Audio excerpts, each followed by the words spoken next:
It's showtime. People should not be afraid of their governments. Governments should be afraid of their people. You know, the right to bear arms is because that's the last form of defense against tyranny. Washington is fundamentally corrupt. There are more words in the IRS code than there are in the Bible. Made in America, heard round the world. You're listening to Blunt Force Truth. I'm Chuck Woolery, along with my co-host Mark Young. Russia! Russia! Chuck, the Russian collusion. Yeah, the Democrats is happening under your nose. MSNBC, CNN, Wall Street Journal, New York Times, you name it. The media is not going to let this go. They got their mouth around it, and they're just not going to let it go. It's going to go on forever. Right now, there's a computer screen sitting in front of you. If you even glance toward that computer screen, you will see Russian collusion going on your screen at this very moment. You know what's most interesting is the Mueller guys, the investigation that wasn't an investigation, really used Soviet tactics in order to conclude that there was no collusion. Or, I mean, it's amazing. Here's the thing that I don't understand. When we look at the Democratic Party, we look at the Democratic Party. One of the standard bearers of the Democratic Party was John Kennedy. Right. Okay. Mm-hmm. John Kennedy couldn't run on a Democratic ticket today. If he was alive, he could never be a Democrat today. No, he couldn't. And by the way, I might mention something that people are not aware of. John Kennedy used the FBI to spy on a whole lot of people and then shared that information with Ben Bradley, who was with the New York Post at the time, who then became, Ben Bradley of the Washington Post or New York something. Well, that part he would qualify for the Democratic Party, but exactly. I mean, it's hysterical because when you go back in history, you find out all these things that you didn't know about all of these Democrats, FDR, Woodrow Wilson, just go on and on and on, Johnson, JFK, all used these guys. I mean, JFK used it to spy on Martin Luther King. But think about Kennedy. First thing he did when he came into office was to cut income taxes. Well, at least he knew that, that's the way you grow the economy. And he asked questions like, his famous quote about what can you do for your country, not what can your country do for you. Could you imagine a Democrat today saying, ask not what your country can do for you? Well, we're in a period of time now, and I'm not so sure we've ever been out of this, when the left, the progressive left, has always thought that government is the answer to everything, that you don't have the answer to anything in your life. And if you do, you're an outlier or you're rich or whatever, but you shouldn't be in control of your own life because you can't. So that's really the world we live in today, which is kind of weird, but that's it. But if you think about it, John Kennedy couldn't be a Democrat. Ronald Reagan was a Democrat. Joe Biden can't be a Democrat either, according to... Well, Joe's got an issue. He's got that whole sniffing everybody thing. Hey, listen, I'd turn him loose in a dog park, man. I think that's awesome. But there's another issue here with Joe, and that is Joe has set his brand up wrong. And the reason I'm saying, as an ad expert, you want to have your brand image, and he's made a mistake on this whole running as a white guy thing. Well, everybody's apologizing for being white today, not me, but everybody else is. I mean, it's become the thing that all of a sudden, I'm so sorry I'm white, as if you had anything to do with it. Actually. I don't apologize for being smarter than everyone else. Why should you apologize for being white? Oh, stop. You said it in the most condescending, supercilious. It's funny because Rusty said to me that where my camera was located, he says, I feel you're looking down on me. And I said, I am looking down at you, Russ. But and it has nothing to do with the camera position. So anyway. I tweeted out something yesterday that got a whole lot of attention, and I was surprised that people really responded the way they did to it. I tweeted out, I said, do you find yourself at times like me watching Sean and wishing that he would just shut up and let the guest speak and finish a sentence? Well, thousands of people came back and said, "Oh my God, this is exactly what I think about all the time." Of course, I like Sean Hannity as a person. I know him. I don't disagree with his politics, and what he talks about and anything else. But God, there are times that I just wish he has these guests on his show. He sets them up with a 5-minute answer to the question he's going to ask and then says, "Well, what do you think about it?" And then cuts them off. Well, we have a guest on today's show, and we're going to give him room to run. Absolutely. Listen, I learned that on Love Connection, if nothing else. When you have somebody you're talking with, pay attention to it. And it's actually a skill because your instinct is to, well, I've got something more important that he's saying right now or she's saying, but you just got to keep your mouth shut and let them talk or you wouldn't have a guest on your show. Absolutely. Well, today's guest is none other than Brandon Straka. Now, Brandon is the founder of the Walkaway campaign, which I'm sure many of our listeners have heard of.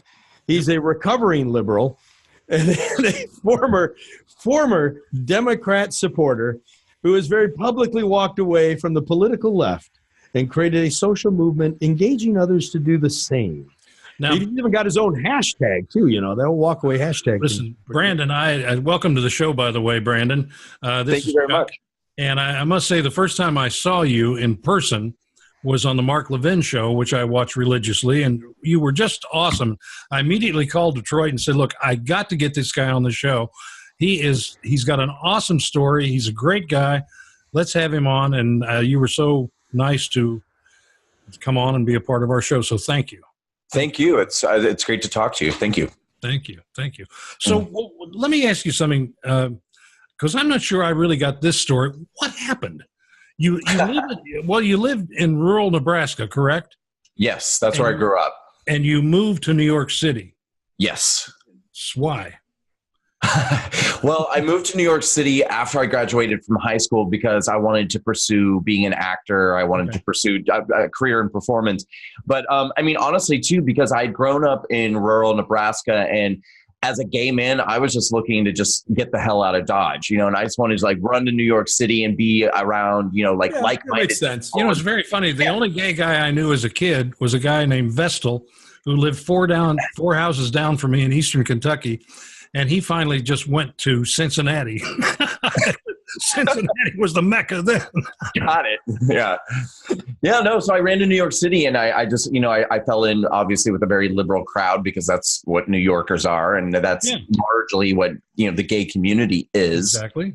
And so I think that all of my political beliefs were really shaped around that experience, both being kind of a city dweller and being a gay man. And and you were kind of talking a little bit ago about, the white privilege and what we're all this sort of intersectionality that we're experiencing now, which is just so absurd. But, that's what ends up happening. And I talk about this a lot, through this whole sort of intersectionality pyramid, you sort of end up amongst other people in supporting issues and causes which really have nothing to do with you, but is sort of all intertwined into liberalism. So if you're a gay man and your community is, fighting for, say, marriage equality or some other sort of equal rights initiative, well, then you have feminists around you who are supporting you and saying, well, we support gay marriage and we support gay rights. So next thing you know, you're a gay man who's supporting abortion because you want to support the feminists who are supporting you, and you're supporting illegal immigration because, it all becomes intertwined. And that's what happened to me. I just found myself sort of supporting all of these issues thoughtlessly, literally just not being, I was like, well, I'm gay. So of course I'm for abortion. Of course I'm for illegal immigration. Of course. Why? I really wasn't asking myself any deep, profound questions. And then as time went on, as I think liberalism has become more deranged and more toxic, even for me, who was sort of enmeshed in this ideology, it just went too far for me. Mm-hmm. And then it was after the election of 2016 that the wheels completely came off the car for me. I remember a time in history. I'm a lot older than you are, but I remember when feminists and gays were at each other's throats. They didn't like each other. Seriously, they really didn't like each other. And then all of a sudden they melded together over, certain issues that they had in common. And now we're best friends.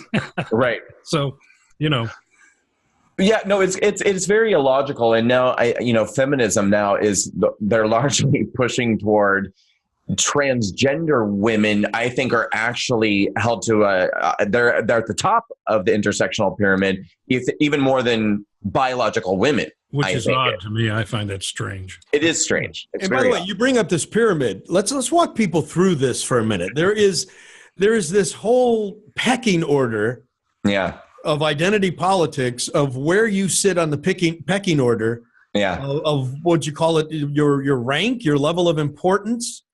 Your oppression point, Rick. I have no idea, but it's, I made when I walked away from the Democratic Party and when I started the walkaway campaign, I created a 6-minute video that I put out that really describes everything that I think is wrong with liberalism and the Democratic Party. And I also included supplementary, headlines and footage and things like that as I was speaking. And one of the parts of the video, I talk about this, about how the Democratic Party has created, the system of organizing people into camps of victims and oppressors. And one of the graphics I put on the screen, now this is a real thing. When you get a chance, you have to watch the video. I put a graphic on the screen. It's from an article, and they have put together what they call the privilege hierarchy. And there's about, 19 or 20 listed classes ranked from, of course, at the top are straight white men are at the top of the privilege hierarchy. Right. So we're the worst of the worst. Yeah. You're the most evil. Yeah. People in society. Got it. And who's next to us? What's that? Who's next to us? Who's the next worst? It's all men. Men are at the top. So probably the next would be, I don't know, maybe like Jewish men, or, because it's basically, it kind of descends according to how dark you are. Black men are at the bottom of the men. Well, black gay men. It's very confusing. You have to read it. But basically at the very, very bottom is like trans, black, lesbian, people with diabetes in a wheelchair. I was about to say, so the most important person in America now is a transgender Muslim one-legged woman, right? That's right. Yes. So if you cut off a leg, join Islam, and be transgender, you can run for president and control the whole country now. I just think of what my friend Bruce Jenner's missing. Well, Bruce has a problem, though. Bruce, first off, he's got all of his limbs. And the other thing, he's white, and he's a conservative. I know. It's really funny. I don't know whether you know this or not, Brandon. Bruce and I were like best friends in Hollywood. We Ray Leonard, Sugar Ray Leonard, and me, and Bernadette, his wife, and Chris, and my wife, and Bruce. I mean, we were just together all the time, and we were great friends. And nobody was even suspicious of where Bruce was. I mean, we didn't have a clue. Now, wait a minute. I came to you one day years ago. Yeah. I came to you and said, I ran into Bruce at a meeting today. Yeah. And I said to you, what's wrong with him? And you said, why? I said, because I was talking to him and he had a friend with him. And he looked at me and goes, I'll be right back. I have to run to the little boy's room and powder my nose. And I said to you, I'm like, something going on with Bruce? You go, Bruce, not Bruce. It's like Clint Eastwood saying something like that. I mean, Bruce is like the great athlete and everything else. It's kind of silly. You don't pay any attention. I didn't put any stock in that or anything like it. Well, but anyway, I warned you. We're all surprised at the end when Bruce, came out. And so Brandon, what was the straw that broke the camel's back? Right.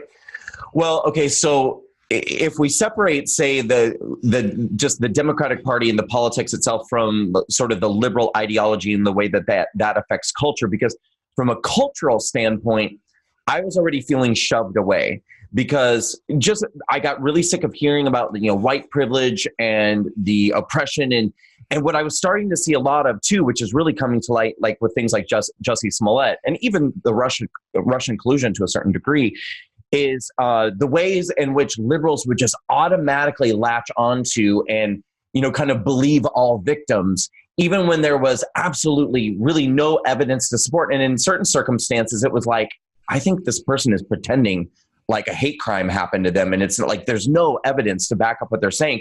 But then you would get called a racist or a bigot or a homophobe for even asking that question. Right. And I was already starting to feel pushed out, from the liberal camp in that way, because I just have a naturally too kind of suspicious mind. And I want to understand the truth of the situation. But the final straw for me was after 2016. I voted for Hillary Clinton. I was a big Hillary supporter. I thought we needed a woman president. I thought she was the most prepared person for the job. And I believed the liberal media that had told me that Donald Trump was a racist and a bigot and a homophobe and all these terrible things. But that same liberal media also told us that he only had a 3% chance of winning. So I wasn't terribly worried about it. Yeah. She's going to win. She's going to win. Yeah. And it's going to be fine. And I wasn't even, I already thought that Republicans and conservatives were bad, morally deficient people. I thought that for a long time. So, it wasn't that big of a surprise to me that, the second coming of Hitler would run on the Republican ticket and that people would support him. But, they kept saying, he's got like a 3% chance. And then on election day, I think they said a 1% chance. Right. So I was like, goodness will prevail in the end. Like Anne Frank said, the goodness, she believes in, the inherent goodness of people. And I was like, yeah, we're going to be fine. So then when he got elected, it was like mind blowing because I was like, oh my God, like we're living in a country full of covert bigots. And I became like, did you melt down? Did you have a crying attack or anything? Total meltdown. Total meltdown. Yeah. I mean, I'll never take this down. I still have videos on Facebook of me crying. Did you scream at the sky and stuff? No, I didn't scream at the sky. I screamed at everybody on Facebook, and I was just like, how could you do this? And no, I was terrified. Kind of like Adam Schiff in traffic. He goes out and screams at cars as they go by. It's like an insane man. Especially now. I'm sure he's doing a lot of screaming. But yeah, no, I was really, really scared. And I was really trying to understand how this could have happened. And so in the midst of, crying and ranting and whatnot, I kept going on Facebook and being like, I'll never understand how you people could do this. And I kept asking this question and not really getting any answers. So, in the meantime, I was bashing Trump constantly. I was bashing anyone who supported him. And finally, about 2 months after the election, I went on Facebook and I posted, I'll never be able to understand how you, now bear in mind, I grew up in rural Nebraska. So I knew that the majority of the people that I grew up with and a lot of my Facebook friends were Trump supporters. They weren't coming out and saying it, but I knew that they had voted for him. So it's like, your parents gone into hiding at this point, or? They did a really good job. Actually, my parents did a good job because I know that they both voted for him and I knew that they had both voted for him, but they were doing a good job of being sympathetic to me having like an emotional breakdown over, like basically just being like, I think it's going to be okay. I think it's not what you think, and whatever. I was like, it's worse. And so I posted this post about 2 months after the election saying, I'll never be able to understand how you could vote for somebody who stood before a cheering crowd and mocked a reporter's disability. What is wrong with you people? And at that point, someone that I grew up with in Nebraska reached out to me and she sent me a video. And she just said, listen, I'm not trying to start something with you. I'm just asking, have you seen this?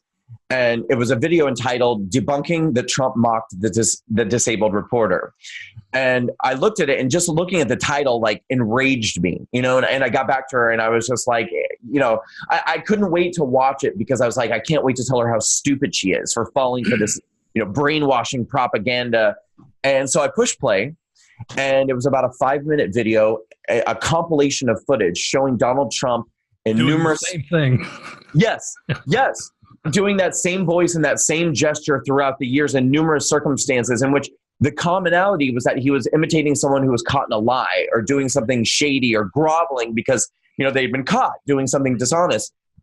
And I had this huge moment of disconnect because my brain was saying, oh my God, I don't think that he mocked that disabled reporter, but my heart kept saying, but I hate him. And so my brain couldn't understand what I was seeing. So I shut my computer and I woke up the next day and I opened my computer because I couldn't even hardly sleep. And I watched it again and I was like, wow, I don't think that he mocked that reporter's disability, but why did CNN say that he did? And why did the liberal media keep, I trusted them.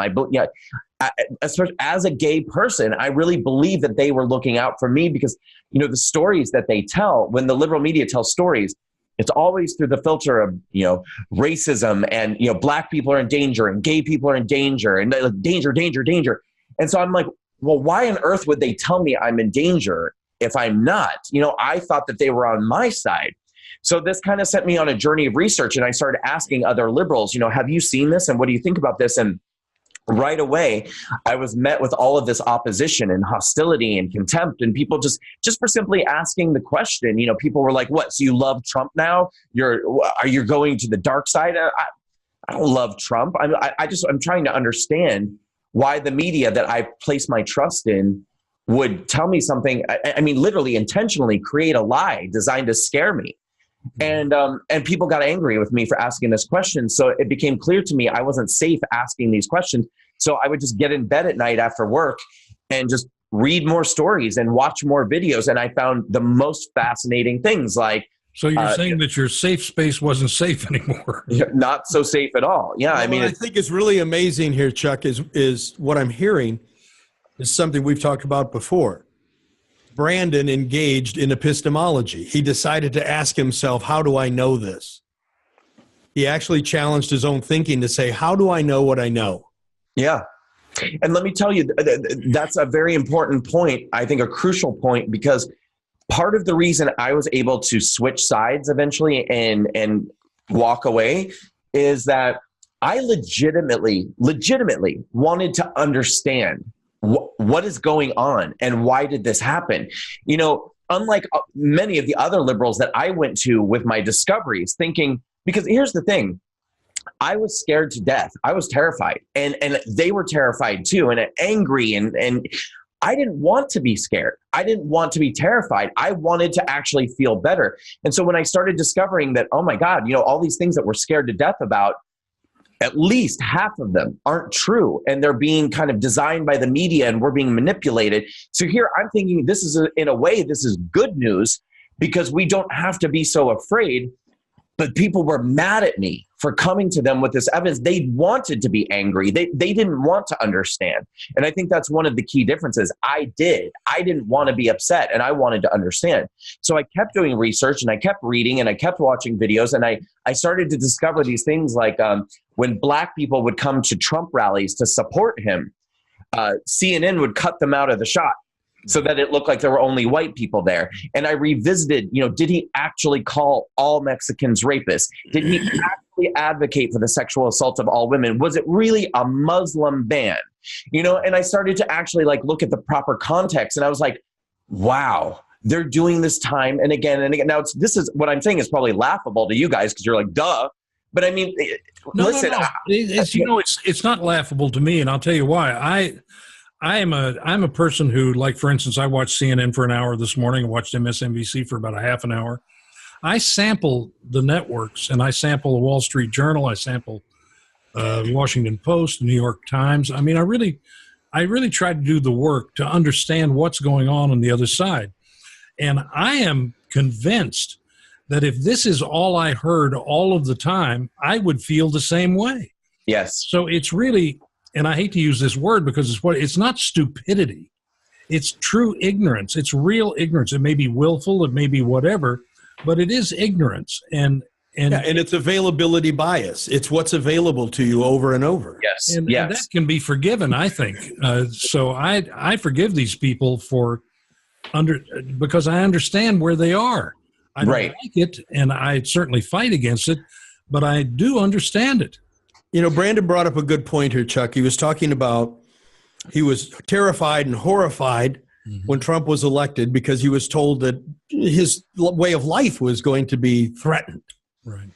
Now, what has happened right now? We now have a report from Mueller saying that there is zero evidence that the president had anything to do with Russia. Why is the media, and I'll ask this to Brandon, why is the media not saying this is exciting news, people? Our country is not in the hands of a Russian spy. Right. We don't have a traitor, as Brendan said. We don't have a traitor. Because it's not exciting news to them. To them, it's devastating news. They needed this to be true to support and the economy is devastating news to them too, which I find fascinating. Yeah. Black people have more jobs than they've ever had. Mexicans have more jobs. I mean, and yet this is bad news, or it's not real, or whatever. I mean, it's just, It's just amazing. Well, or even look at my movement, for example. I mean, you've got a gay man who started a movement which has been really explosive in this country. We have hundreds of thousands of real people following this movement, and the vast majority of them are heterosexual people, and I'm sure the vast majority of them are probably white people who lean conservative.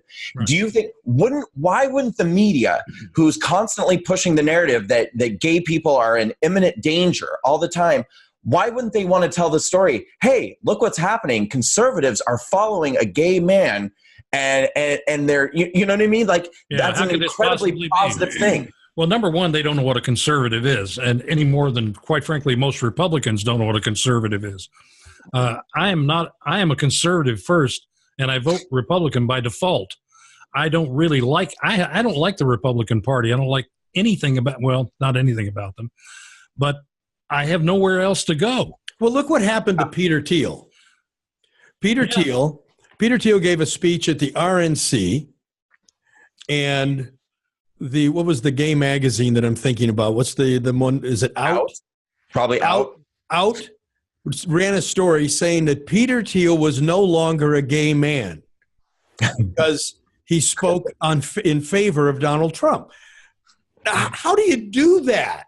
Yeah. How do you? I'm taking your sexuality away from you because your political views are not agreeable. So we're removing your sexual preference from you. You know, I'm going to say something else too that I think falls in line here. Donald Trump is not a Republican either. No, God, no. He really isn't. He advocates for the Republican Party because he has to. Because he has to, but he's just a conservative. Conservatives are not necessarily Republicans. They're certainly not Democrats, but they're not Republicans. In fact, conservatism is right in the middle of the Constitution. Everything else goes left and right. Right. And I mean, it's funny if you look at it. If you look at it in its pure form, everything right of the Constitution, this extreme right, do you know what it is? I do not. Well, I tell you what it is, but the word just escaped me. I can't think. It's oh shoot. Anyway, everything left is like, you know, dictatorship, socialism, communism, fascism, you name it. That's all on the left side. That's where the left can go left. Right. But on the right side is just total anarchy. Anarchy. That's what the word I was looking for. It's anti-government. So that's the only place right of the Constitution that a conservative can go is to total anarchy. I don't know any Republicans or conservatives that are anarchists. I don't know any. Right. So, Brandon, you're living in New York now, but now you're acting like you're from Nebraska. What? How did that change your life? Yeah, because how did that change your life in New York with your friends? You've built a life there. You built a social circle, and all of a sudden you turned yourself into an outcast, didn't you? Oh yes. Yeah, most definitely. Or are there people that are curious and really say, you know, come on, Brandon, we know you. You're a good guy.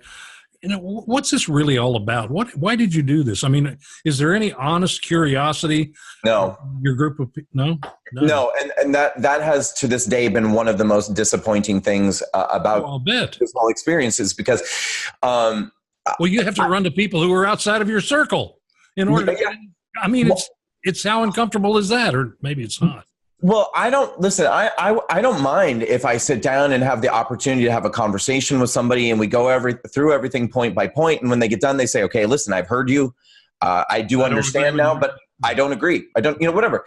I can deal with that. But that has never happened. I mean, my closest friends who I don't hear from anymore. I don't get invited to parties anymore. I don't get, text messages anymore from the people that I was closest to. And many of them have unfollowed me entirely from social media. Some of them have slandered me on social media. I'm approaching now my 5th year of sobriety through 12-step program.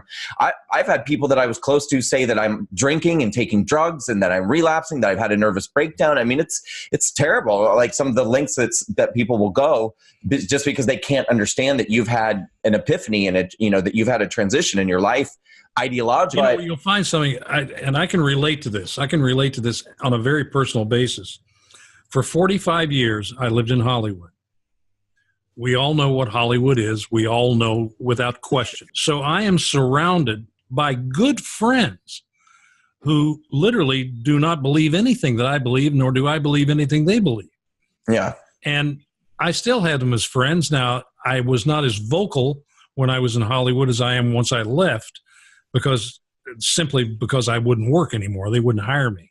Yeah. And so I didn't really come out much, but I did to some people.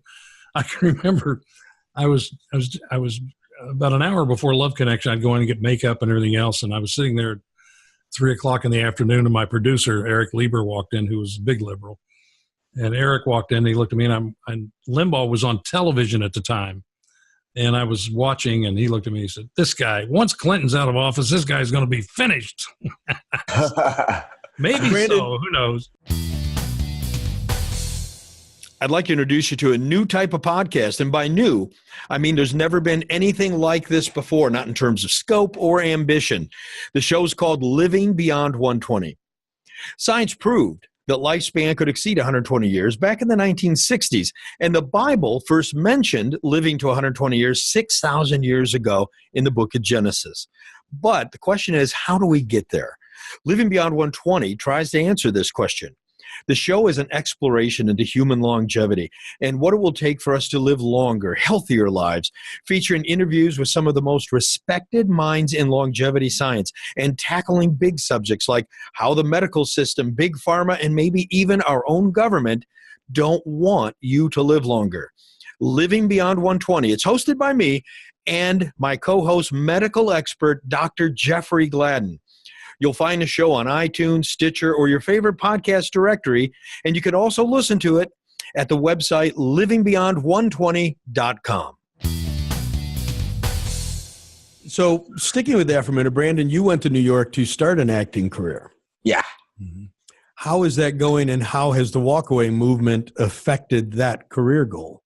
Well, I mean, I haven't had I barely have time to keep up with everything that's going on with the campaign, which is a good problem to have because the campaign is my passion now. I mean, it's the most important thing I think I've ever done in my entire life.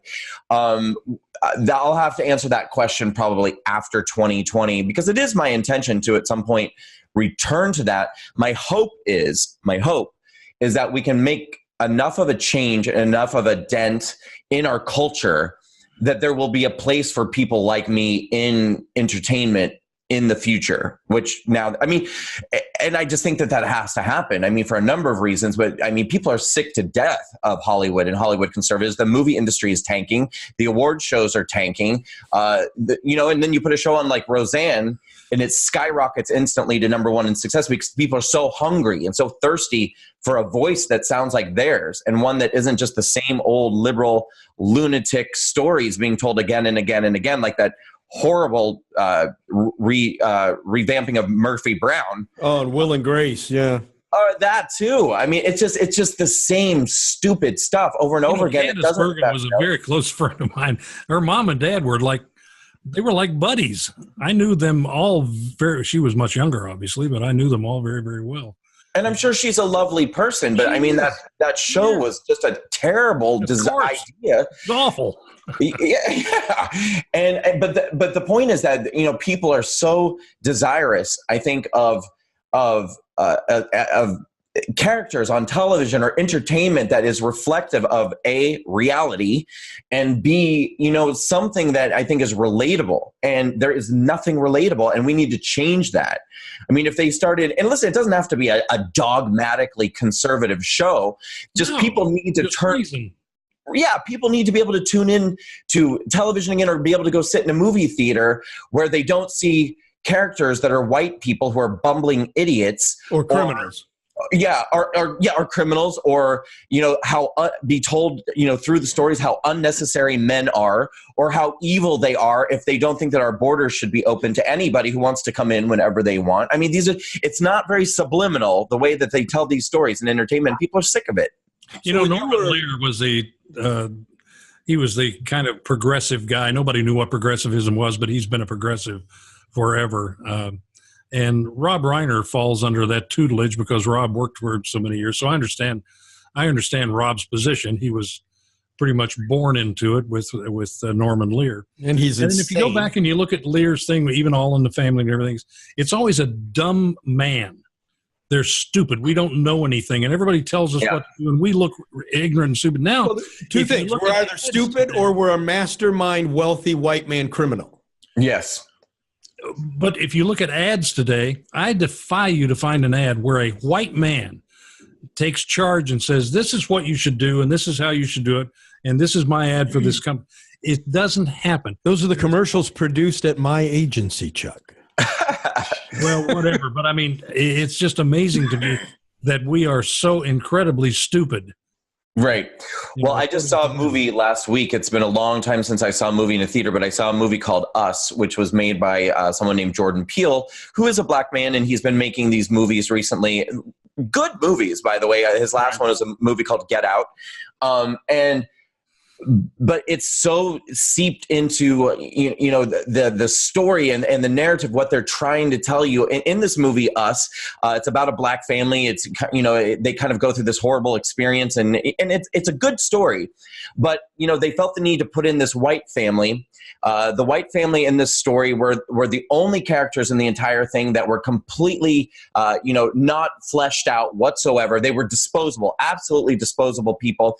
And it was a family that they made very clear this is a family of privilege that doesn't deserve it. The father figure husband was just an absolute lazy, stupid moron sitting in his incredibly expensive house and his incredible lifestyle. His wife was an alcoholic, and he had two twin daughters who were just spoiled, you-know-whats.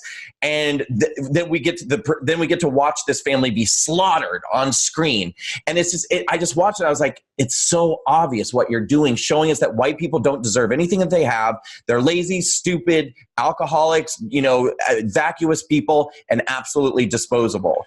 And then it gets this subtle when a district attorney who is a white woman walks in behind her desk, which is, filled with books and everything. The bookcase is behind her, and on it is a bobblehead of Hillary Clinton or of not Hillary Clinton, but Ginsburg.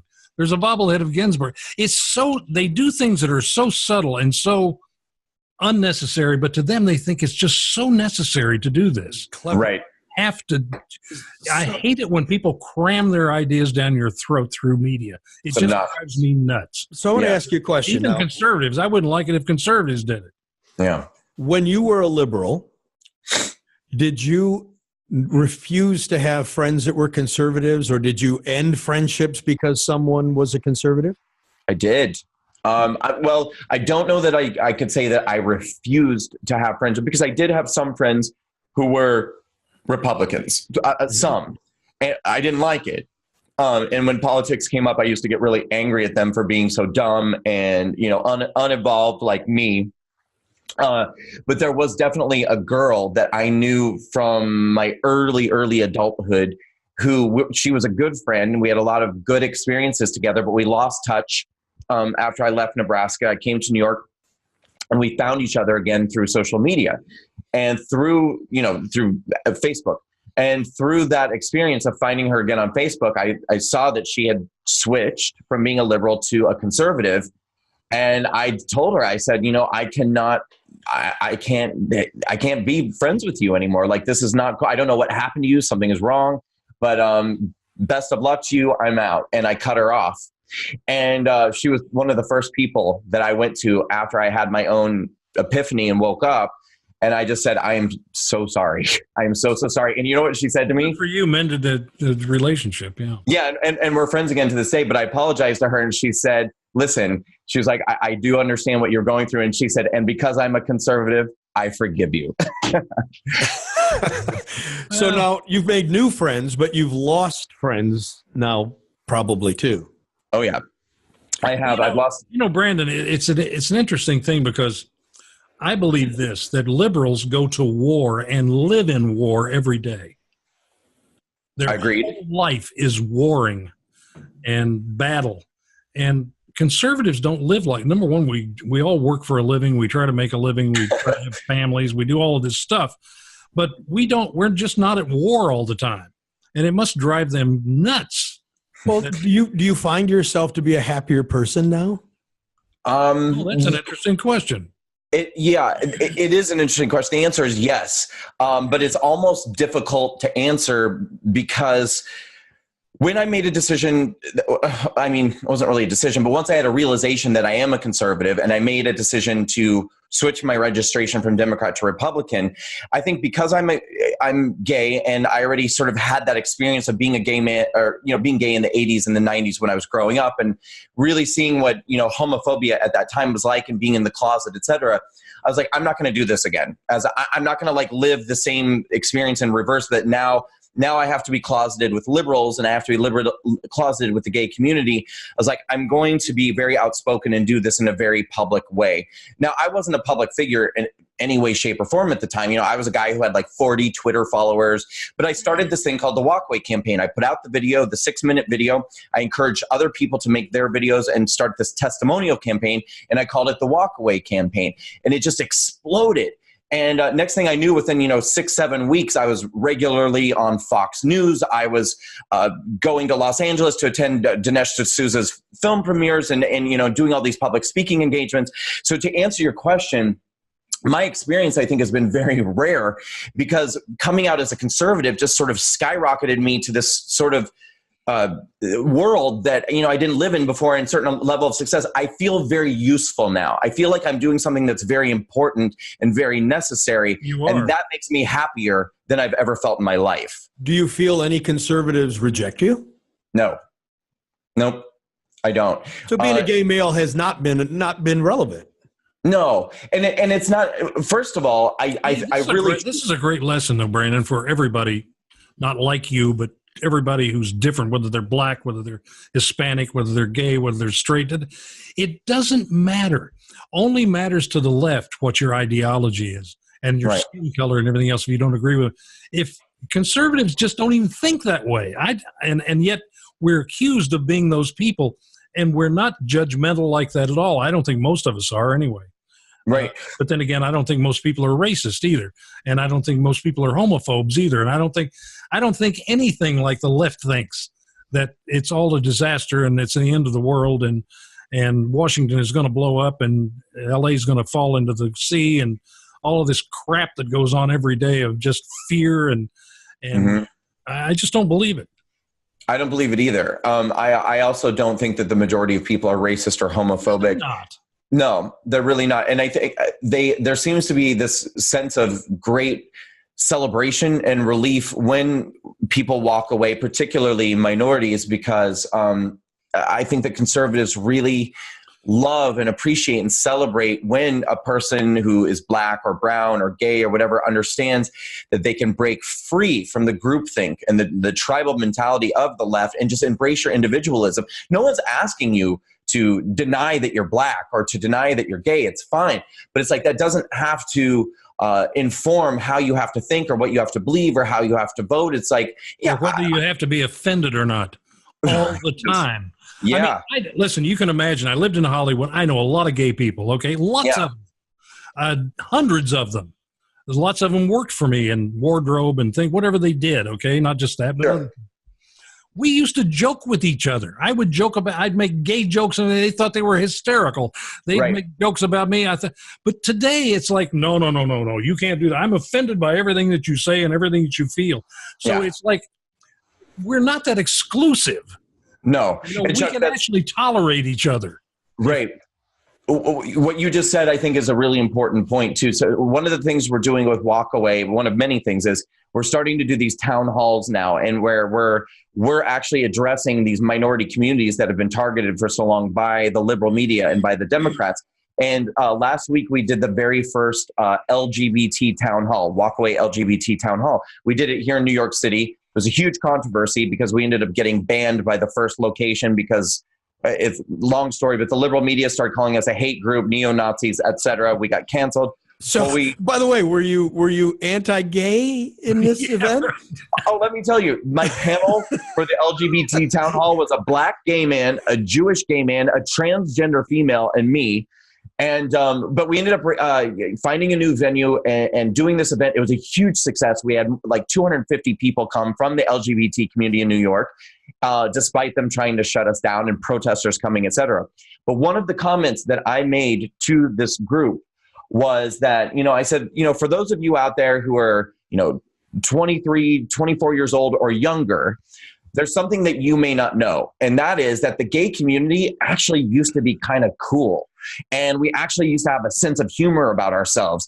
And, we actually used to be able to like make jokes, and we didn't take ourselves so seriously, and we weren't angry all the time. You guys don't know that, but that's a thing that used to happen. And, some of them are kind of like, whatever, but you're absolutely right. I mean, we used to live in a time when political correctness didn't rule the land, and we could actually kind of like laugh about ourselves a little bit and have a little bit of a sense of humor. And I miss that a lot. Look where political correctness comes from. Do you know? Most people don't. It comes from the Frankfurt School in Germany in the 30s. And it was literally communists made it so that you couldn't really talk against the government. That's what political correctness was.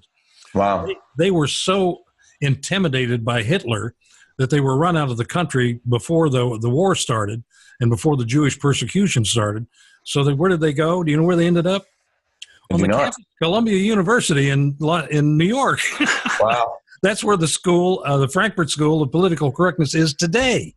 It's right there, and nobody knows it.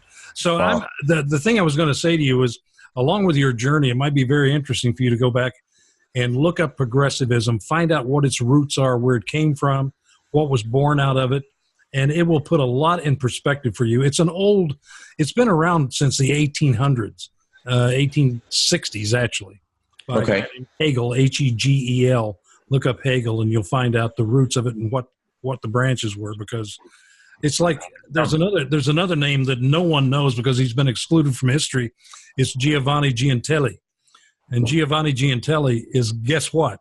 The father of fascism. It wasn't Mussolini. It was Giovanni Giantelli. But nobody knows who he is. I'm writing all of this down. Yeah, it's it's like a process. It's going to take time for me to unlearn so much of what I learned that I thought I learned correctly the first time. So originally you were awoken, so now you have been unawoken. You're unwoke. Reawoken. I don't know. Yeah.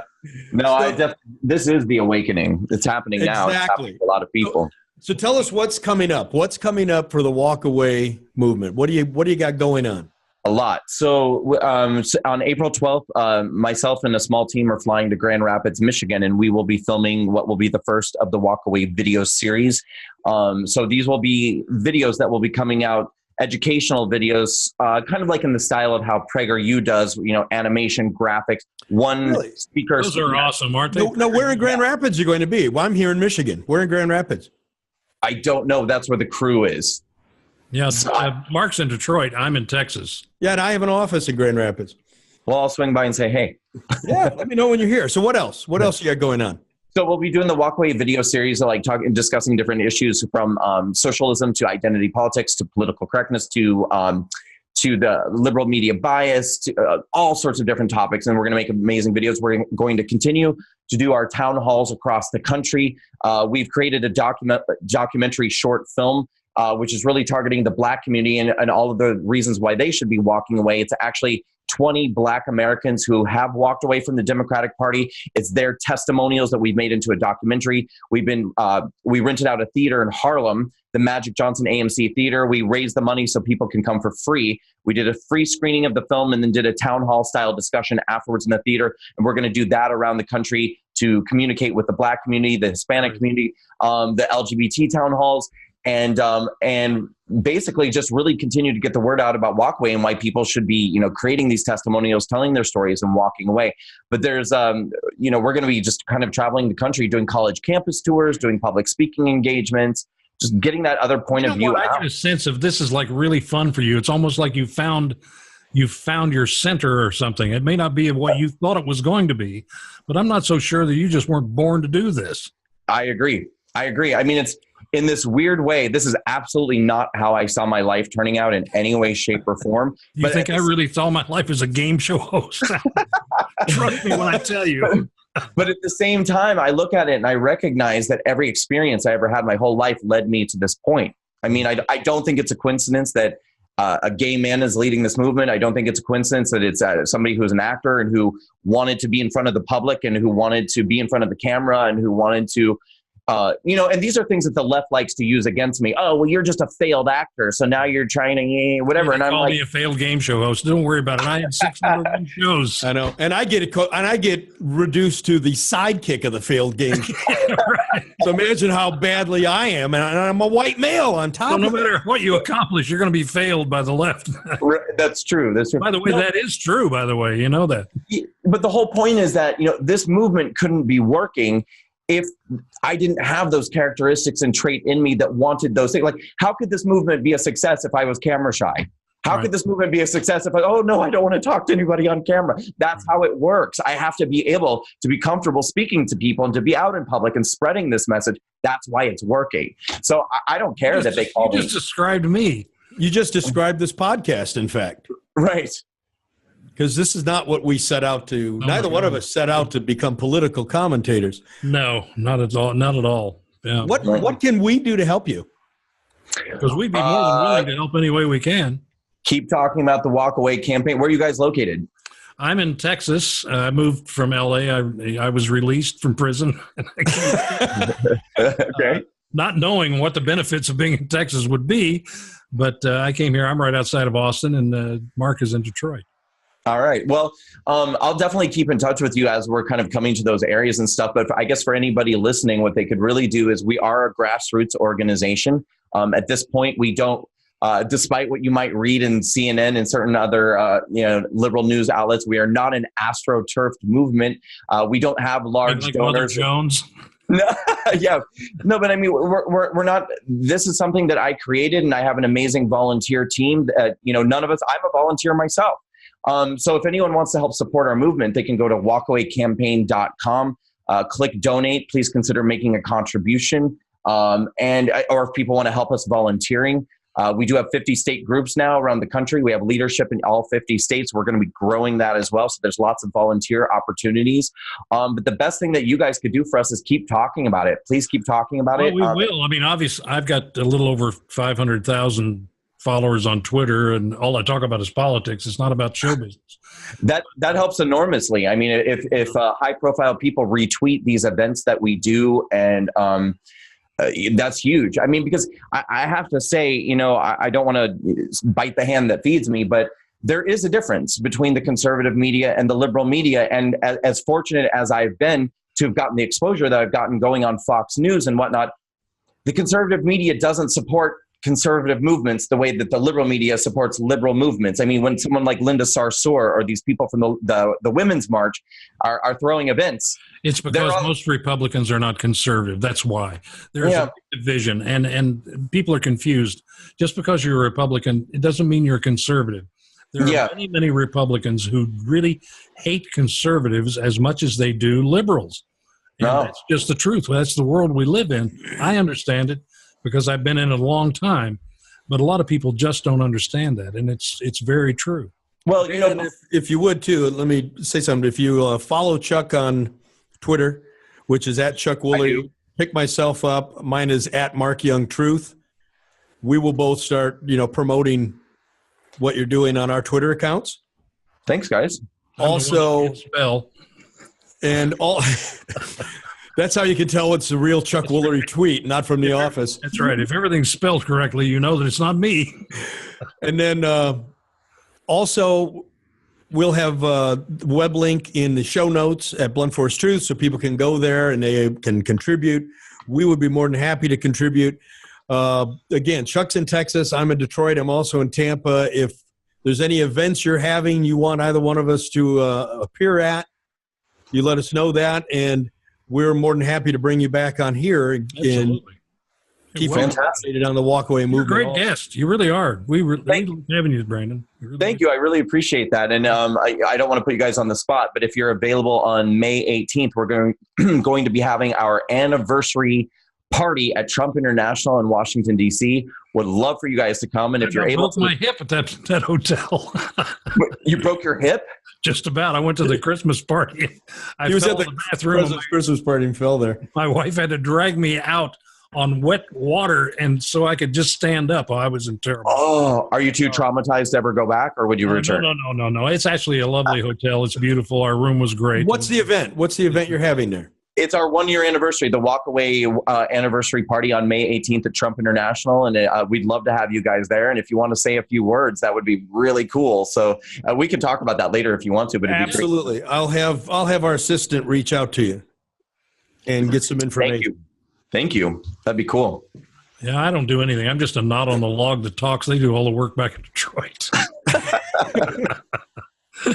Thanks, Brandon, for coming on. We really appreciate it. Thanks for having me. Yeah. This has been great. It's Walk Away, folks. Don't forget that. # Walk Away. Look Brandon up. Give him your love. He deserves it. And we thank you very much for coming on the show. That's all we have time today for. So thanks, everybody, for listening to Blunt Force Truth, and we'll see you next time. Bye-bye.